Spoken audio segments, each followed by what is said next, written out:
প্রতিনিয়ত জনসংখ্যা বাড়ছে। ইন্ডিয়াতে এই মুহূর্তে তা বেড়ে দাঁড়িয়েছে প্রায় 146 কোটি, কিন্তু মানুষের সংখ্যা দিন দিন কমছে। সন্ধি বিচ্ছেদ করলে যেটা দাঁড়ায় মান আর হুঁশ। আজকাল না মানুষ মানুষকে হাসাতে, খুশি করতে, কমপ্লিমেন্ট দিতে ভুলে গেছে। আর যদি কেউ ভুলবশত কাউকে কমপ্লিমেন্ট দিয়েও ফেলে, তাকে তার পারিপার্শ্বিক 8-10 জন মিলে কেন বলো তো আমরা মানুষরা দিন দিন এরকম হয়ে যাচ্ছি? জনসংখ্যা বাড়লেও মানুষের সংখ্যা দিন দিন কেন এত হ্রাস পাচ্ছে?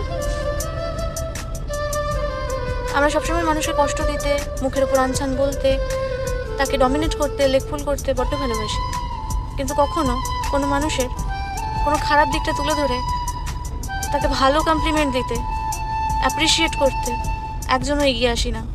কিনা তার নাম হয়ে যায়, কিনা সে ওভার কনফিডেন্ট হয়ে নিজের ক্যারিয়ারে অনেক কিছু সাকসেসের দিকে এগিয়ে যায়, অনেক কিছু করে ফেলে। এরকম প্রতিদিন এমন একজন মানুষের সাথে পরিচয় হয় যে এখনও পৃথিবীতে মানুষ হিসেবে বেঁচে আছে, এখনও মানুষকে কমপ্লিমেন্ট দিতে জানে, মানুষের প্রশংসা করতে জানে। আর এরকম প্রত্যেক দিন শত শত মানুষের সঙ্গে দেখা হয় যারা আর মানুষ নেই।